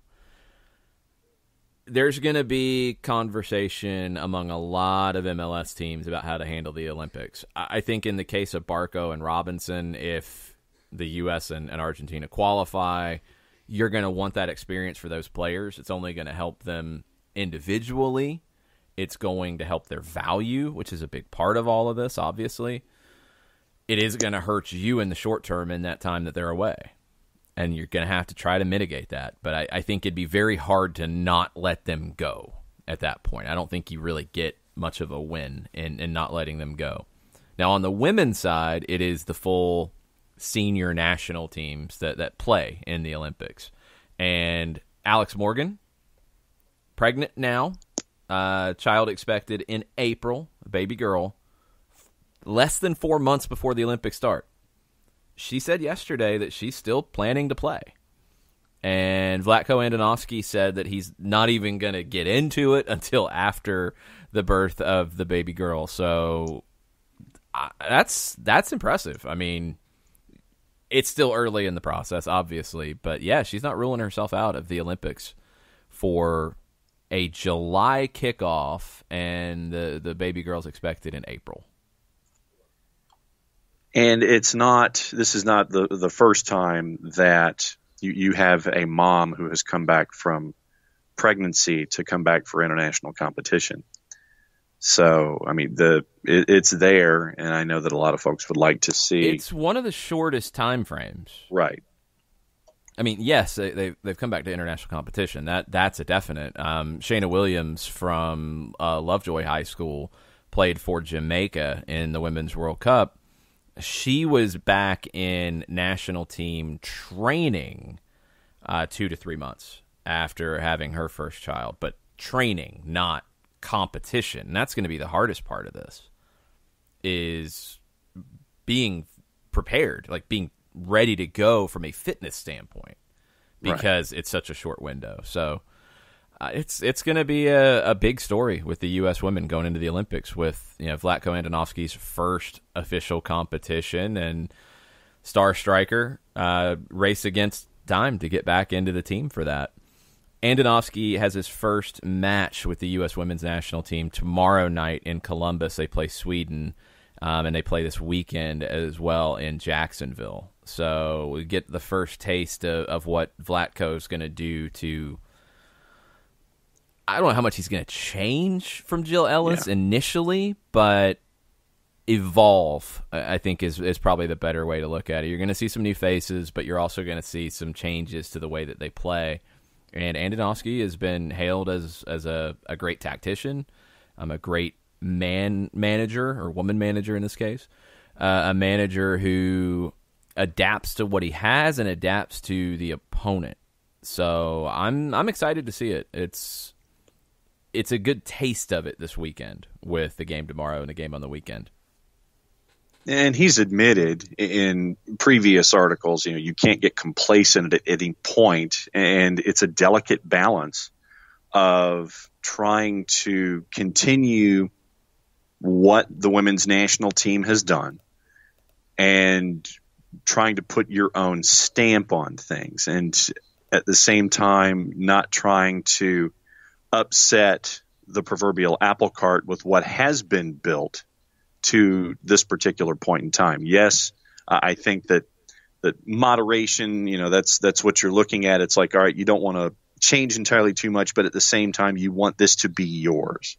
And I think that where Andonovski has come in, I think it's seeing things happening in stages and progressing toward what he wants to do. But initially, I'm not anticipating a whole lot of change for change's sake, and no one really should anticipate something like that. No, I mean, why would you have change for change's sake when you're the defending back-to-back World Cup champions? Yeah, I would hope that somebody is not that dumb. Yeah. It's generally not how it works. You don't want to break what ain't broken. True, but you do have to update it. And no doubt. No, I'm not arguing with you. It's just it's two different conversations. I mean, change for change's sake is stupid in any case. You're being foolish. But you can't just keep doing what somebody else did either.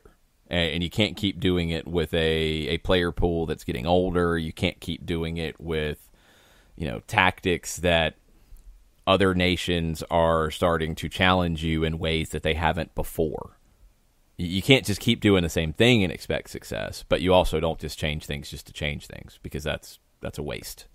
You have to evaluate, you have to see what you're working with, you have to see who you're playing, and you have to evolve. It's a very different idea here. And I was trying to go back quickly and look at those, the players in the women's national team who have gone away and had children and come back. And it was Joy Fawcett, Christy Rampone, Carla Overbeck, Amy Rodriguez, and Kate Markgraf. And the Markgraf rule was where, providing salary for players on maternity leave, and they casually call it the Markgraf rule. So there've been some high-powered players for the women's national team who have gone away and had family time and made families and come back and been integral parts of the women's national team. So, but yeah, the 90-day period, that's what I'm going to be looking at for Alex Morgan, definitely. Yeah, I think it's one of the shortest that has happened, and we'll see how it comes together. Announcement a few minutes ago, Atlanta United will have their end-of-season media availability tomorrow morning. Brad Kazan, Emerson Heineman, Michael Parkhurst, Jeff Lorenowitz, Julian Gressel are the players who will be available. Carlos Bocanegra and Frank DeBoer will be made available to media following the deadline for clubs to exercise contract options on November 21st. So this is with the end-of-season media availability with players tomorrow. And the ones who are available, again, Kazan, Heineman, Parkhurst, Lorenowitz, Gressel.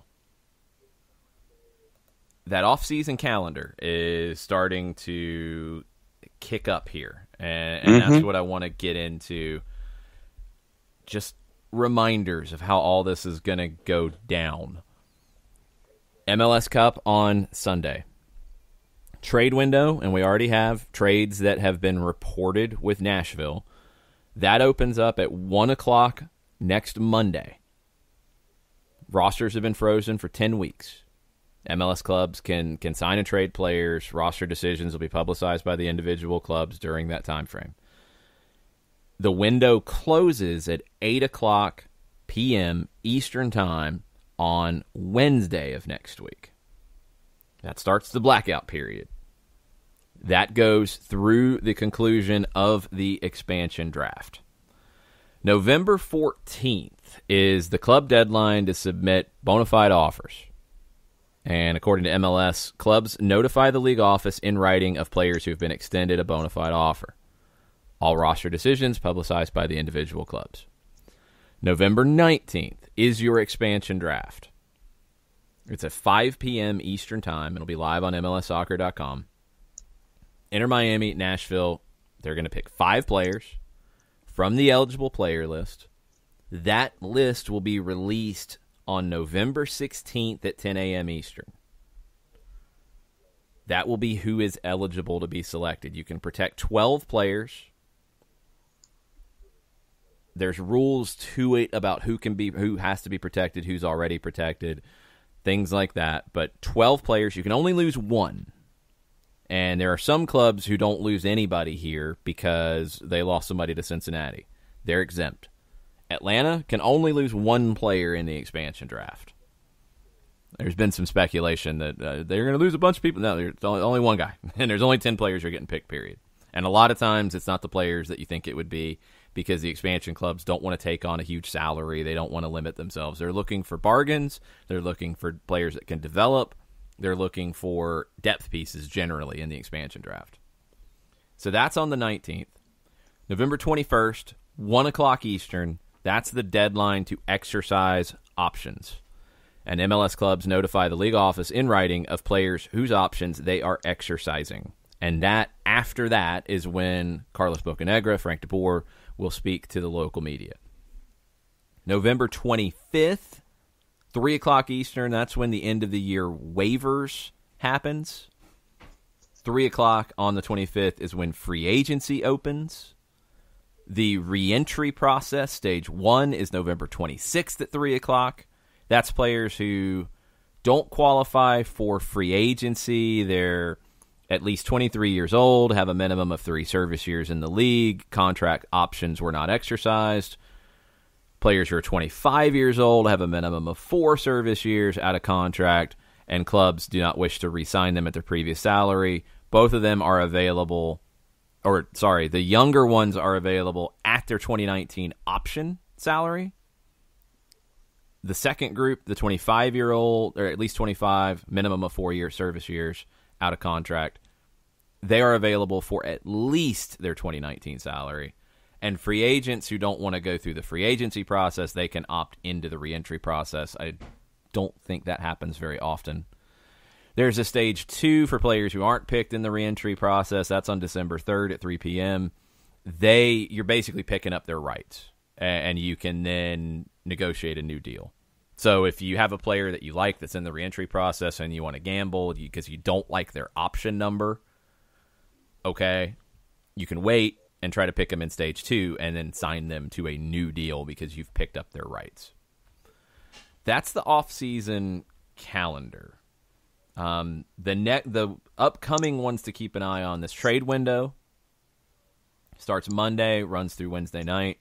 You're going to see moves. We've seen them every time in the trade window when it's generally been a few hours after, or in the morning after MLS Cup. This is a longer one, so things could evolve a little bit during it. You're going to see moves that are already agreed upon going into it, like what Nashville's done. But you're also going to see, I think, reactionary moves because it's a longer window now. That's going to be really interesting to see how that plays out and how much wheeling and dealing happens. I'm really intrigued by the difference in the trade window because I wonder if we're going to get more stuff out of it this time around than we have in the past. And do you think it's going to be much like in other sports where you're going to have the flurry of activity that is reactionary or just trying to get something in the second the window opens or the second you have business hours on the East Coast and the West Coast? Or is it going to be more tempered, do you think? Well, it's different because I think a lot of times in other sports, you're combining free agency into it, so you get things that are reacting to that too. That's not part of this one. You're going to have deals that are already pre-approved and ready to go, like what Nashville reportedly has, and those will get announced straight away. But I think you will see markets develop potentially because all this is going on with. And in Atlanta's situation, you've got guys who are going into option years, so you have to make the decision on picking that up. And I think in most cases, it's a no-brainer to pick it up, but you have players who want long-term deals. And if you can't agree on a long-term deal, whether it's length or whether it's salary number, well, then you might have them available in a trade window. And that's where it gets really interesting with guys who have option years, but they want a longer-term commitment. They can't get it with the club that they're at, so they go into the market to a degree and could get traded to a club that would pick them up for a longer-term contract or a more lucrative contract. That's where things could evolve a little bit. And I think you're going to get agents who try to utilize that system and put pressure, as they should, to get the best deal for their clients. I think you're going to have players who are going to push to either sign me to a new deal or trade me in this window. It's going to be really, really fascinating because it's not 3 hours where it's almost like you had to do all the business ahead of time. You didn't have time to really react and have things kind of build and evolve. You're going to get some deals straight out of the gates, but then Tuesday, you're going to have conversations happening. You're going to have teams like shopping people around a little bit, and you're going to have things change. So I think you're going to see stuff happen throughout the window, and I think things that might not even be on the cards right now could become part of the window, and that's what's going to be really interesting to me. The expansion draft, because everybody freaks out about it, and it's understandable. I never think it ends up being as big a deal as people think it will. So here's some rules on the expansion draft, if you're wondering. These are the teams that are exempt from the expansion draft because FC Cincinnati took one of their players last year. DC, Vancouver, Dallas, Houston, Red Bulls. They don't have to worry about it. The other 19 teams that competed in 2019 can protect 12 players between their senior, supplemental, and reserve roster. If the player's contract expires at the end of 2019, they're still part of the roster. If the club protects a player here, because remember, this is before the options have to be nailed down, you're not obligated to pick up the option. So you can play a little bit with this in terms of what's available, what's not. Just because you protect somebody, you still might not pick up their option, but you still have time to figure that out. Okay. Players on a club's supplemental roster, other than Generation Adidas players who have not graduated at the end of the 2019 season, or homegrown players, are eligible. Generation Adidas players who have not graduated at the end of the season and homegrown players on a club's roster at the end of the 2019 MLS season are automatically protected. You don't have to protect them. So all of your homegrowns, like George Bello, for example, you don't have to protect George Bello. You don't have to protect...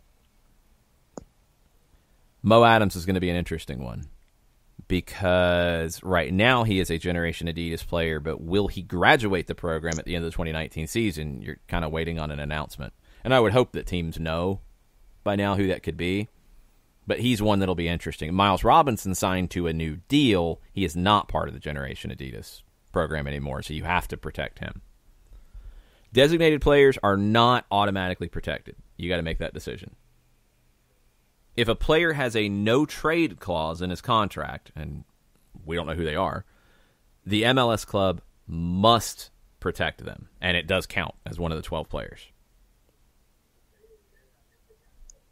There you go. That's a lot of stuff. Yeah, it's complicated. It's not an easy situation, but I do think that a lot of times people freak out and think you're going to lose like all these key players, and it just rarely happens, even when designated players are left unprotected.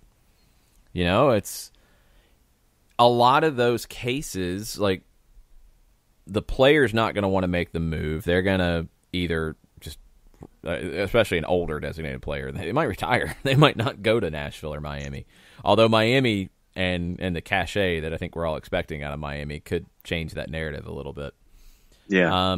You're going to play chicken a little bit with your protected list, for sure. Yes, you are. You're going to have to. I mean, you're only protecting 12, so you're going to have to in some cases. Atlanta's going to be one of those teams that you're going to have some tricky decisions to make with guys who have options but would then be out of contract. If you're a Nashville, are you going to completely hypothetical situation just to show you how complicated this can be?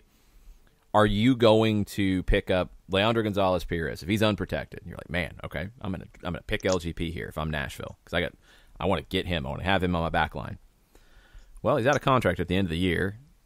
He might not sign a new contract with you, and he could sign a pre-contract in the summer and be ready to walk. Do you want to pick that up? Is it worth it? Because is Nashville going to win a championship next year? No. You wouldn't expect that. So do you want to waste a slot on a player that you don't think you'd have any long-term future with? Or do you want to build? Yeah, or do you want to try and build within your philosophy? And I think that a lot of folks would sit there, and the first thing that I would recommend folks look at is the salary figure and years left on deals and things like that. So for me, you don't want to overprice yourself or outprice yourself by grabbing a high-priced guy if it doesn't fit what you're doing, just because it's the shiny object. So, when you look at the lists of the players that are exposed, the first thing that I would look at is their salary figure and what would be something that would not be a pleasant thing to look at if you're looking at a salary figure. That's way too high for me, and that's why you would expose that kind of a player, is because of that. That's where this chicken comes into play. For me, I look at salary first. Doug Robertson at the AJC posted an update and said that Darlington Nagbe has 1 year remaining on his contract. That was one of the questions we had about contract lengths, was how much time was on his. And according to Doug, it's 1 year left. When you get into that window where there's 1 year left, whether it's because it's an option year or just there's 1 year left on the deal, that's where you have to start making decisions, because if you go past that, you have no leverage. And this has been the conversation we've had around DC United, because I think they've been the prime example of how not to handle this. Right. Where Bill Hamid left on a free, signed, and then you panicked and had to pay to bring him back on loan. Right. Which is insane. And you let Luciano Acosta walk on a free because you didn't get the deal done with PSG. It ruined his season in 2019. Then you couldn't get him on a new deal.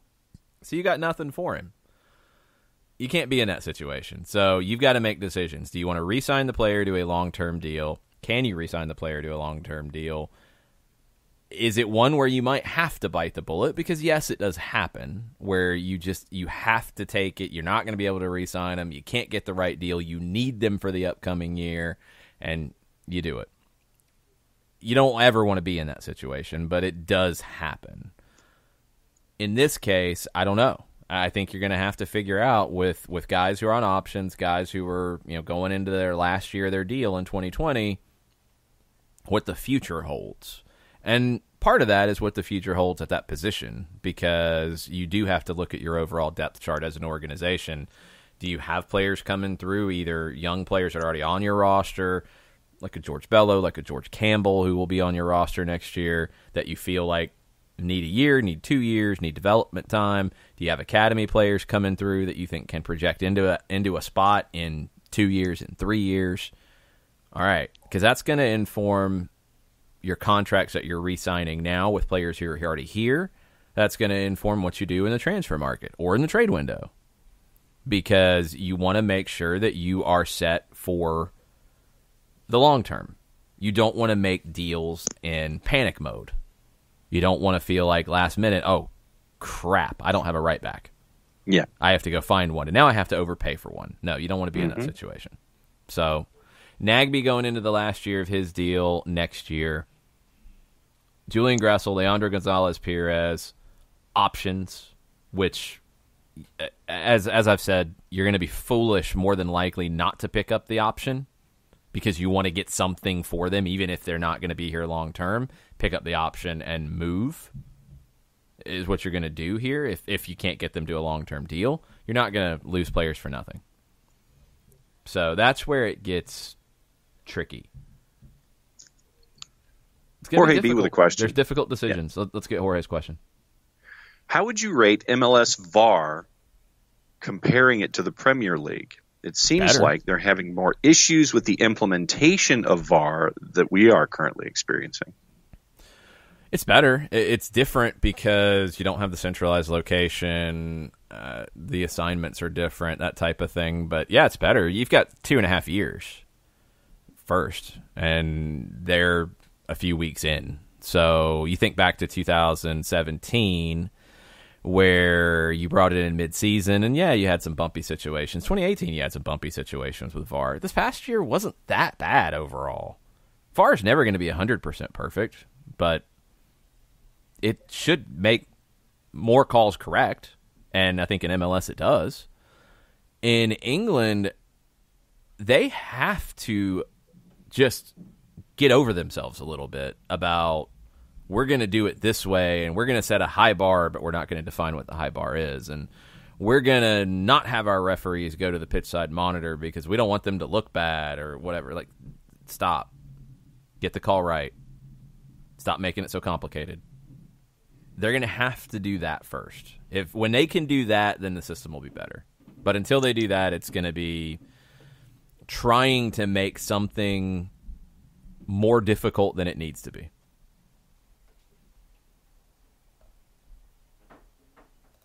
We are officially caught up on Twitter. Anything else that you want to get into before we go? Nope, that's going to do it. We're on Stoppage Time this afternoon, Facebook.com/929thegame.